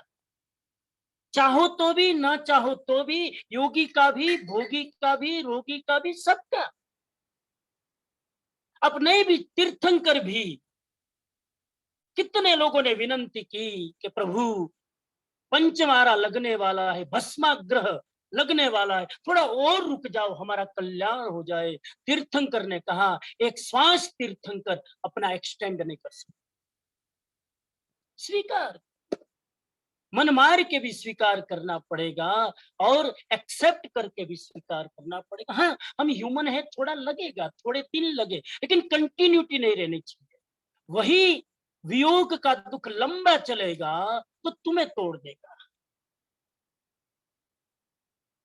तो भगवान कहते मृत्यु दुख है, अगर स्वीकार कर लो तो दुख नहीं है. बूढ़ापा दुख है, स्वीकार कर लो तो दुख नहीं है. जन्म दुख है, स्वीकार कर लो तो दुख नहीं है. Glad acceptance the key to come out from the suffering. अगली गाथा कहती है यदि तू इस घोर भवसागर के पार जाना चाहता है तो हे सुविहित, शीघ्र ही तप संयम रूपी नौका को ग्रहण करके भव सागर को तर जा. यहां चॉइस दे रहे हैं, ऑप्शन दे रहे हैं भगवान महावीर. यदि तू इस घोर भव सागर के पार जाना चाहता है तो, नहीं तो नहीं. अगर तू इस घोर भव सागर से, ये भव यानी संसार एक सागर है, इसके पार जाना चाहता है तो तप और संयम रूपी नौका में बैठ जा और सामने किनारे पहुंच जा. यहां पर एक मैं प्रश्न पूछ लूं, जितना जितना मुझे टाइम मिलता है इन गाथा पर थोड़ा सोच के आता हूं. मैं एक प्रश्न आपसे पूछूं, आप और हम जो भी, हम जितने भी सुन रहे हैं, हम लोग इस संसार में जीना चाहते हैं या मुक्ति जहां कोई दुख नहीं है, आनंद ही आनंद है, वहां जाना चाहते हैं? पहले सिंगापुर वाले का टर्न. आप सिंगापुर में अगला जन्म मिले तो अगला जन्म सिंगापुर में लेना चाहते हो कि मुक्ति का अनंत आनंद मिले तो वो चाहते हो, व्हाट इज योर चॉइस? भगवान नहीं देंगे, मैं दे रहा हूं। मेरा प्रश्न समझ गए? मैं जरा मोक्ष को क्लेरिफाई कर दूं ताकि पता चले कि कितने लोगों को क्या बर्निंग डिजायर है। ये इसलिए मेरे दिमाग में शायद आज प्रश्न खड़ा हुआ कि अमेरिका और कंट्री में मैं जाता हूं तो लोग कहते हैं, समझ जी आप मोक्ष मोक्ष की बात करते हो, अभी तो मेरी शादी हुई, अभी तो एक बच्चा हुआ है, और अभी मोक्ष मोक्ष मोक्ष, अभी जीने तो ना। इसलिए मेरे मन में प्रश्न आ रहा है। लोग ये समझते हैं कि पहले ये जिम्मेदारी निभा ले, संसार में जी ले, ये कर ले, फिर शांति से मोक्ष जाए। भाविन भाई क्या सोच रहे? अगला जन्म आपको सिंगापुर में मिले, बड़ी कंपनी में जॉब, आराम से, फाइनेंशियली कोई प्रॉब्लम नहीं, आनंद मंगल, परिवार अच्छा, पत्नी अच्छी, बच्चे अच्छे। अगले जन्म इधर आना चाहते हो और कोई कहे कि नहीं आपको मुक्ति में जाना हो, एक ऑप्शन और है जहां आनंद ही आनंद है, फिर जन्म लेना ही नहीं है। What is your choice? भगवान जे करसे सारू करसे। जोर से बोलो। भगवान બધું સારું જ કરશે, જે થશે સારું થશે। भगवान जो करेगा वो अच्छा करेगा, वो मंजूर है। जो क्यों डिप्लोमेटिक आंसर दिए मैं आई स्ट्रांगली ना, सिंगापुर में आने की बात कही, ना मोक्ष में जाने की बात कही। जैसा भगवान जो करेगा वो अच्छा ही करेगा, सब डाल दिया भगवान के ऊपर। भाविन भाई जरा બધું ही भगवान ऊपर, તમને क्या લઈ જવા?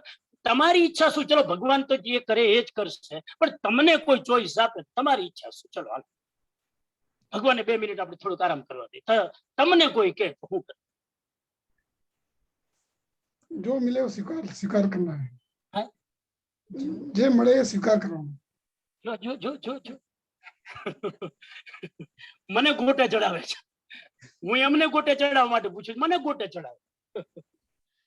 जो होगा अच्छा होगा। नहीं, मैं क्लियर कट आंसर चाहता हूँ कि अरे सीधा सीधा 2 + 2 4 जैसा प्रश्न है कि तुम्हें परमानेंट मुक्ति, न जन्म न मृत्यु। जन्म होगा तो शरीर मिलेगा, शरीर मिलेगा तो भूख लगेगी, भूख लगेगी तो रोटी चाहिए, रोटी चाहिए तो जॉब करना पड़ेगा, काम करना पड़ेगा, उसके लिए संसार बसाना पड़ेगा, मकान लेना पड़ेगा, साफ करेगा, कॉन्क्रोच आएगा तो प्रेस कंट्रोल करना पड़ेगा, काई करવું ना पड़े, मोक्ष में परम आनंद। बोलो तो ही के भगवान जे करे हारू ज करશે।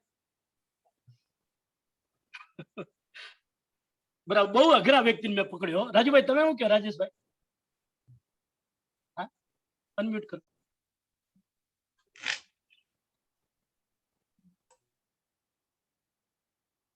अहीं बैठा एकदम नाना नाना छोकरा ने न पूछाय केम के हजू तो जीवવાનું શરૂ નથી કર્યું એટલે તમને પૂછું છું। પાકી ગયા છો તોય હજુ પાછો જન્મ લેવો હોય ને, ઘણા કે આપણે આ હિલ સ્ટેશન માં અહીંયા આરામથી શાંતિથી રહીએ, જીવીએ, ખાઈ પીને મોજ કરીએ। મોક્ષમાં વળી શું હશે? કે ટીવી હશે, કે વોટ્સએપ હશે, મેસેજ કરી શકાય? મને ઘણા પૂછે કે કોઈ કંપની નહીં, કોઈ ફ્રેન્ડ નહીં, કોઈ કાંઈ નહીં, આમ હા મોઢા ચડાવીને બેહી રહેવાનું। पर मैंने बोल दिया कि मोक्ष एक ऐसी चीज है जहाँ परम आनंद है, जहाँ शरीर नहीं है, शरीर से मुक्त होकर आदमी अनंत आनंद को एवरी मोमेंट भोगता है। वो ही चाहिए, हाँ? वो ही चाहिए, परम वही चाहिए। आनंद। यस, हाँ वाह राजेश भाई के वही चाहिए ना।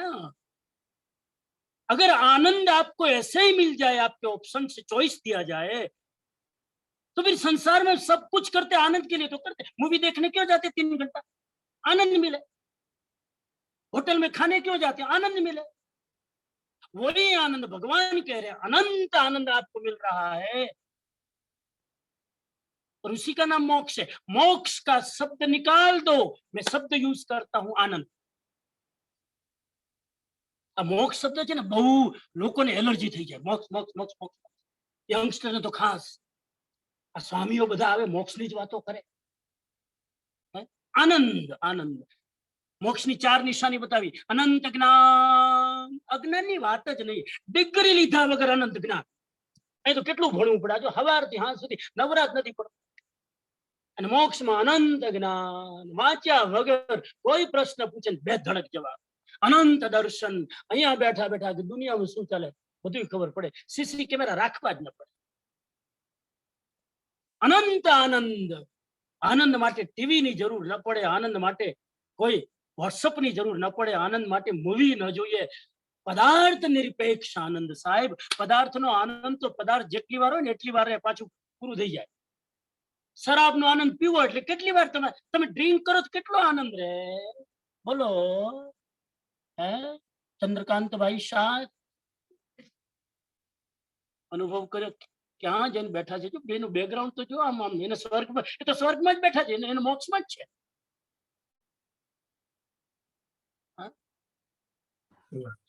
मेरे मन में प्रश्न आया कि यहाँ आराम से जिए ना मोक्ष साहिब. ये प्रश्न इसलिए हमारे दिमाग में आता है कि અહીંયા આપણે બરાબર જીવીએ ને, અહીંયા બધું બરાબર જ છે, મોક્ષમાં શું જવાની જરૂર? એ તો તમારું પુણ્ય છે ને સાહેબ, એટલે તમને એમ લાગે છે કે અહીંયા બધું બરાબર છે ને, મોક્ષમાં જવાની શું જરૂર? એક વાર तीव्र पाप का उदय हो ना,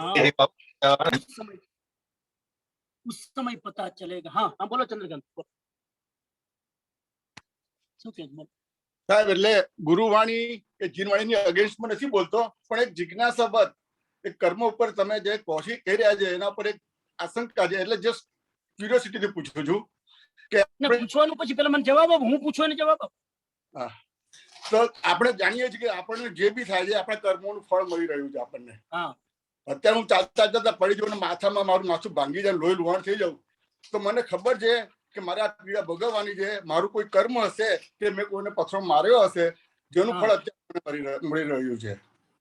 પણ એવી જ રીતે અત્યારે માની લો કે હું ખૂબ સાધન સંપન્ન છું, સારો પરિવાર મળ્યો છે, ખૂબ જ સુખી અવસ્થામાં છું, દરરોજ લાડવા પેંડા શ્રીખંડ ખાઈ શકું એવું છું, તો શા માટે તમે means not personally you but સાધુ સંતો કે મહારાજો એવું કહે છે કે ઉપવાસ કરો?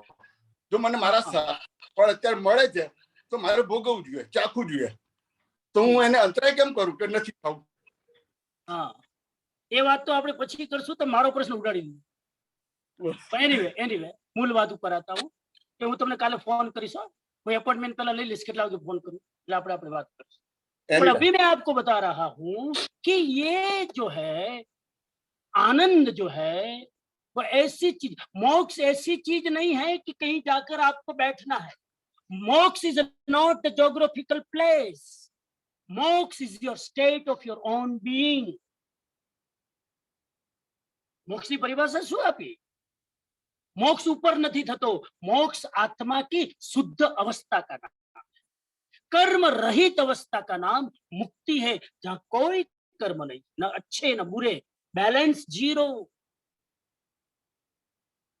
मुझे कोई पर्सनली पूछे अगर मुक्ति का आनंद मिलता हो तो क्यों जन्म लेना, क्यों मरना, क्यों बूढ़ापान, क्यों ये कोई यो क्यों? हमको इसलिए अभी संसार से छूटने का मन नहीं होता है क्योंकि वो आनंद चखा नहीं है ना. इसलिए एक बार मुक्ति का सुख पता चलेगा ना, ये सुख तो उसके सामने कड़वे नीम जैसा है. जाने दो, कुटू छेड़छाड़ करी तुम. बहुत अच्छा, लेकिन जरूरी है सब सोचना, क्योंकि जूम में तो सबको मैं नहीं पूछ सकता हूँ ना, लेकिन आप सब अपने को पूछना कि अगले जन्म में फिर कहीं अच्छे घर में जन्म मिले तो वो बेटर कि मोक्ष में जाना बेटर. सोचना. अगले घर में जन्म लोगे तो गारंटी नहीं है कि पाप का उदय नहीं हो, गारंटी नहीं है कि दुख नहीं आएगा, गारंटी नहीं है कि बुढ़ापे की तीव्र पीड़ा नहीं आएगी. और कोरोना जेवा કેટલા જ વાયરસ આવવાના છે, એના કરતા પહોંચી જાવ ને ઉપર ત્યાં કોઈ વાયરસ નથી, એકે વાયરસ નથી મોક્ષમાં. લો आगे चले. यदि तू इस घोर भवसागर के पार जाना चाहता है तो हे सुविहित, शीघ्र तप और संयम रूपी नौका में बैठ जा. तप कर ले, संयम कर ले. तप यानी पुराने कर्मों को झाड़ दे, संयम यानी नए कर्मों को प्रवेश करने का दरवाजा बंद. पुराना निकाल दे, नए को आने मत दे, ताकि कर्म का हिसाब चुकते हो जाए और मुक्ति का सुख अनंत काल तक परमानेंट मिलता रहे. सम्यकत्व तथा चारित्र आदि गुणों का नाश करने वाले अत्यंत भयंकर राग द्वेष रूपी पापों के अधीन कभी भी नहीं होना चाहिए, कभी भी उनके अधीन नहीं होना चाहिए। एक भगवान महावीर स्वामी मुक्त हुए तो कितने लोगों के लिए वो मुक्ति के निमित्त बने। एक महावीर तीर्थंकर बने तो कितने जीवों के लिए तीर्थंकर गोत्र बंध का कारण बने। मैं आज पढ़ रहा था, एक महावीर स्वामी का दिया जला तो कितने लोगों के दिए उन्होंने जलाए। बता दूं बात चली है तो आज लास्ट लेक्चर है रात का। महावीर स्वामी के निमित्त से, महावीर स्वामी के ही शासन में 7 आत्माएं ऐसी है जो आने वाली 24 में तीर्थंकर बने। एकमात्र महावीर स्वामी की देशना सुनकर 7 आत्माओं ने तीर्थंकर गोत्र बांधा। नंबर 1 सुपार्श्व, नंबर 2 सत्यकी, उन व्यक्तियों के नाम बता रहा हूं। नंबर 3 उदाई राजा, आने वाली 24 में तीर्थंकर। नंबर 4 श्रेणिक सम्राट, जिसकी मैंने स्टोरी सुनाई। नंबर 5 अंबड़ परिव्राजक, अंबड़ श्रावक। नंबर 6 सुलसा, बहनों ने हम कि हमारा बहनों ना कोई नंबर नहीं। सुलसा भगवान महावीर स्वामी की श्राविका, साध्वी भी नहीं बनी थी, आने वाली 24 में तीर्थंकर। एवं श्राविका रेवती, आने वाली 24 में तीर्थंकर। सब 24 तीर्थंकरों में एकमात्र महावीर स्वामी के शासन में से 7 आत्माओं ने तीर्थंकर नाम गोत्र कर्म बांधा। अवधि ज्ञानी कितने थे महावीर स्वामी के समय में? अवधि ज्ञानी थे 1300 साधु। 1300 साधु तो अवधि ज्ञानी। केवल ज्ञानी कितने थे महावीर स्वामी के समय? केवल ज्ञानी साधु कितने थे? महावीर स्वामी का उपदेश सुन सुनकर केवल ज्ञानी बने 700 केवल ज्ञानी साधु। और केवल ज्ञानी साध्वी जी कितनी थी महावीर स्वामी के समय में? 1400। बहनें हमेशा हर जगह डबल होते, हर जगह बहनों में धर्म भावना ज्यादा होती, ऑलवेज बहनों में ये भाव ज्यादा होता। 1400 साध्वी जी केवल ज्ञान। वैक्रिय लब्धिधारी साध्वी जी 700। एक महावीर स्वामी ने इतने लोगों का, ये तो मैंने ऊपर ऊपर के मोटे मोटे जो खास थे उसके नाम गिनाए, बाकी तो लाखों दीप जलाए।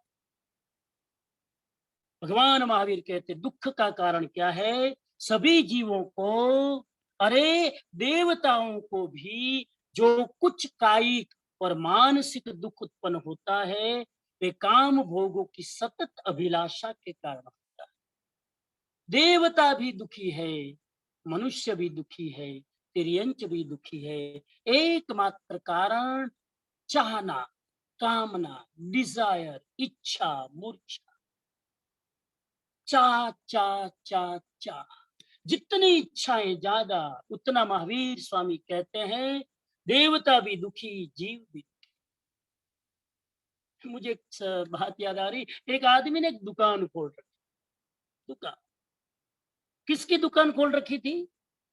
कि यहाँ पर आपको जो भी पार्टनर चाहिए शादी करने के लिए, मनपसंद पात्र यहाँ मिले। एक युवान गया, मनपसंद पात्र मिल जाए फिर चाहिए क्या?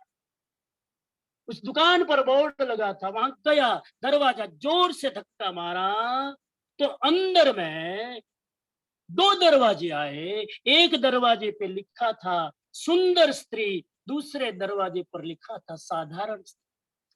क्या चाहिए? कौन सा दरवाजा दबाया होगा? सुंदर वाले दरवाजे पर जोर से पुश किया, अंदर गया तो अंदर जाकर देखा ना कोई सुंदर ना कोई साधारण। वहां फिर 2 दरवाजे आए, एक पर लिखा था अच्छा खाना बनाने वाली, दूसरे पर लिखा था साधारण खाना बनाने। कौन सा दरवाजा दबाया होगा? सोचा कि अच्छा खाना बनाने वाली मिल जाए, सुंदर भी।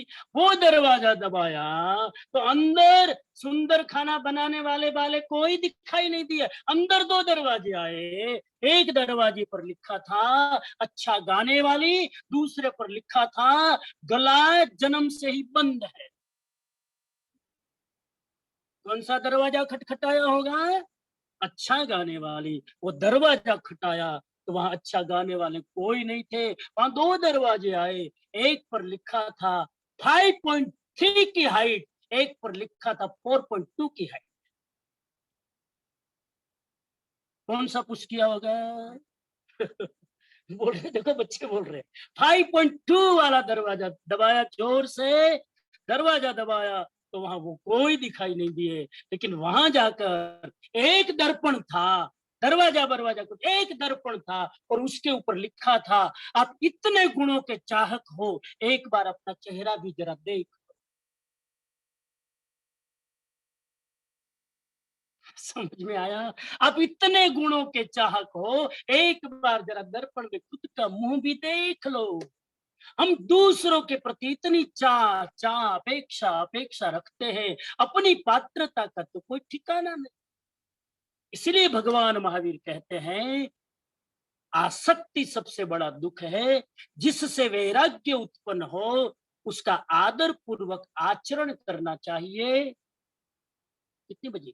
ओ हो, समय हो रहा है, बस बात पूरी करो। अरे मैंने आज घड़ी देखी नहीं, आप भी बोलते नहीं हो।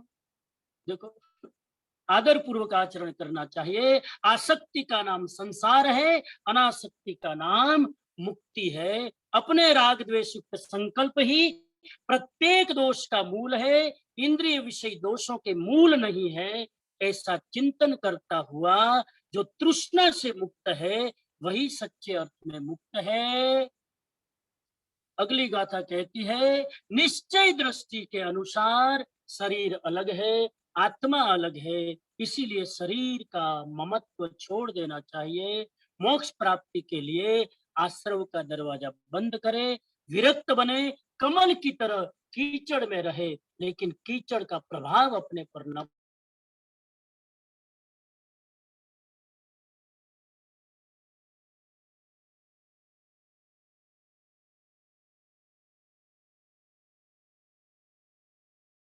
समझिए, अवाज बंद થઈ ગયો લાગે છે।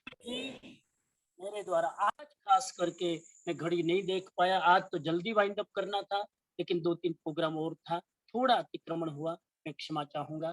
खूब खूब आनंद आया इस जर्नी में आपके साथ में। ये जो 8 दिन में मैंने बिताए मुझे याद रहेगा। अच्छा पर्यूषण हुआ, झूम ने हमको झुमा दिया। साहिब, झूम ने हमको डिस्टर्ब नहीं किया। मुझे जरा डर लग रहा था कि इन 8 दिनों में ऑनलाइन में कहीं गड़बड़ ना हो जाए, कहीं नेटवर्क की प्रॉब्लम ना हो जाए, बारिश का मौसम है, बारिश ना आ जाए। लेकिन भगवान ने सारी प्रकृति को अनुकूल किया।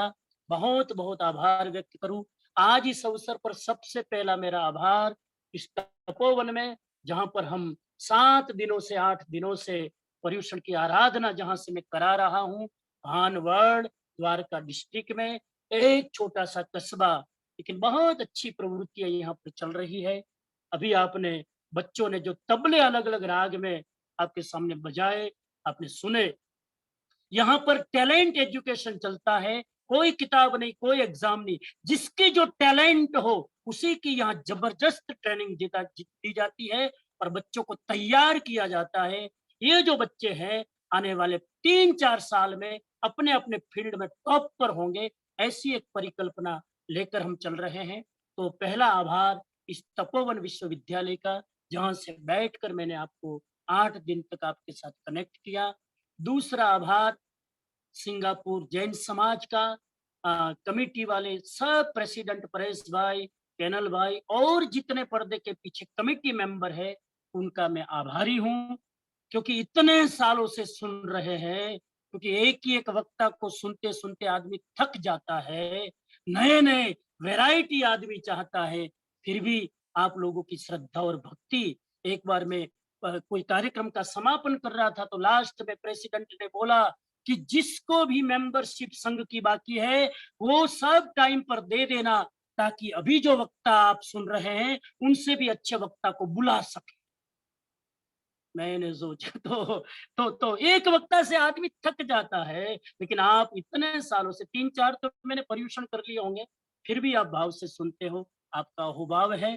तो आप सबका, संघ का, कमेटी का और जितने भी मेंबर है, छोटे बच्चे से लेकर बड़े तक, हमारे वडील श्रावक नगीन भाई तक और छोटे छोटे बच्चे जो है उन सब का मैं आभारी हूँ। और उसके बाद में आभार हमारे राजू भाई जो यहाँ पर जो बराबर टेक्नोलॉजी के साथ में ये सारे वीडियोग्राफी, ऑडियोग्राफी और झूम में सारी सिस्टम जो यहाँ से सेट की, वो राजू भाई बहुत हार्ड वर्क। वो 6 बजे तो घर चले जाते जॉब से, लेकिन इस कार्यक्रम के लिए सुबह 8 बजे 7 बजे आ जाते थे, शाम को 5 बजे यहाँ इंडिया के टाइम से पहुंच जाते थे। खूब मेहनत की। राजू भाई को मेरी ओर से खूब खूब धन्यवाद। हमारे भीमसी भाई यहाँ बैठे हैं, तपोवन के जो चेयरमैन हैं। भीमसी भाई ने भी मन में सोचा कि पर्यूषण का सहज लाभ हमको मिल रहा है तो हम लाभ क्यों ना ले। उनका पूरा परिवार, तपोवन के बच्चे, पुरुषार्थ के बच्चे, सब ने अपने अपने ढंग से लाभ लिया। तो भीमसी भाई का भी मैं आभारी हूँ। हमारे डॉक्टर साहब भी आज राजकोट से आए हैं, उनका भी मैं आभारी हूँ। सबका आभार व्यक्त करके, खास करके ये समण सुत्तम ग्रंथ की जिन्होंने रचना की है, कंपाइल किया है, इन आचार्यों का भी मैं आभार व्यक्त करता हूँ कि आपने ये ग्रंथ न दिया होता, आपने मेहनत करके इस ग्रंथ का संकलन न किया होता तो हमारी आत्मा शायद इतनी एलिवेटेड नहीं होती। खूब खूब उन आचार्यों के प्रति भी मैं अनुमोदना प्रकट करते हुए अपने भावों को, अपने विचारों को विराम देता हूँ। ओम अरहम, ओम अरहम, ओम अरहम। कुछ समझी सूचनाओं के क्वेश्चंस साथ लेवाना मांगिए। આજના ક્વેશ્ચન્સ લેવાના છે સમજી? આજે લેટ થઈ ગયા છે ને તો રેવા દો. ઓકે, તો કાલ ખાલી સવારે લઈ લઈશું. સૂચના જરાક આપી દઉં. So tomorrow is day 9 and it's the last day of the pravachan. કાલ સવારનું પ્રવચન આ પજોશન 2021 નું last સ્વાધ્યાય સેશન હશે. જ્ઞાન પ્રાપ્તિનો અધિકારી કોણ? હવે આપણે આ 8 દિવસ તો સાંભળી લીધું છે અને કાલે આપણે એક ક્વેશ્ચન સમજીને પૂછવાનો છે કે હવે અમે અધિકાર થયા કે નહીં. એટલે કાલે આપણે આવતીકાલનું, સોરી હું ઇન્ટરપ્ટ કરું, આવતીકાલનું પ્રવચન બહુ જ ઇમ્પોર્ટન્ટ છે.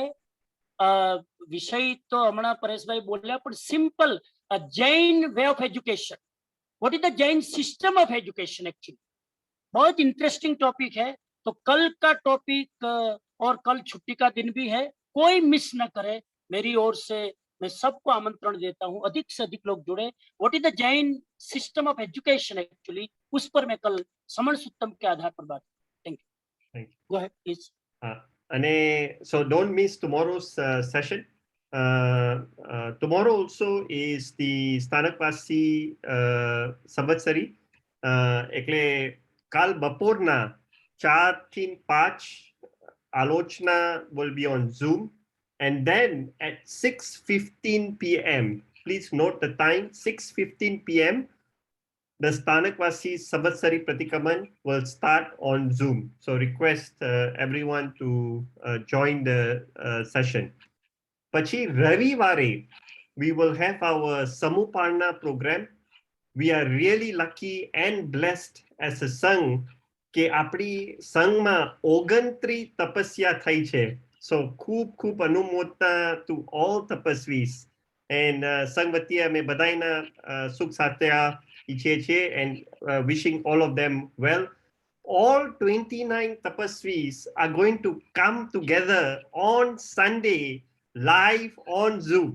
So we're going to have a program, grand program, where you will see MC members going to each of the houses of the tapasvis, and we will be streaming live from the tapasvis homes, and hopefully we get to see them doing Parna as well. So do not miss that.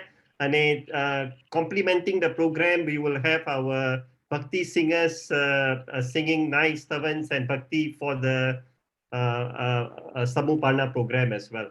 Samanji also will join us for a while on that day and give us his blessings as well on Sunday. So please do not miss the Samuparna program on Sunday. It will start at 9:30 a.m. The Zoom session will be started then. So that's the program for Sunday.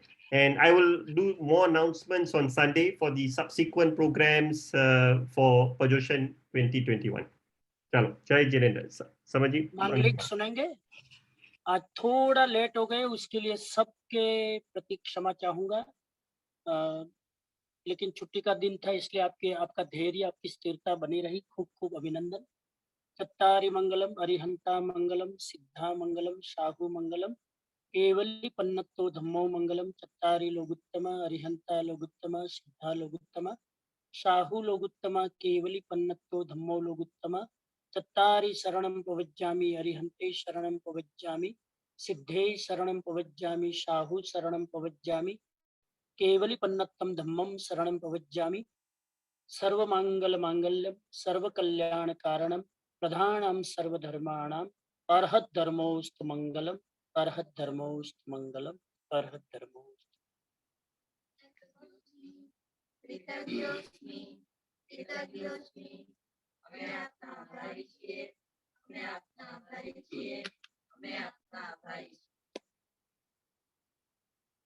कृतज्ञस्मि समनजी हमें अपना आभारी છીએ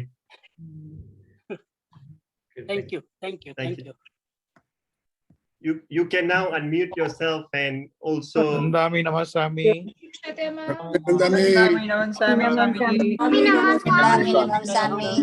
વંદામી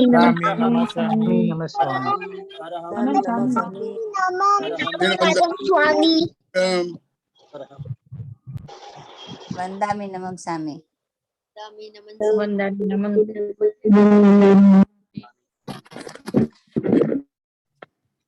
thank you everyone. We will now end the Zoom session. Jai Jinendra. Jai Jinendra. Jai Jinendra. Jai Jinendra.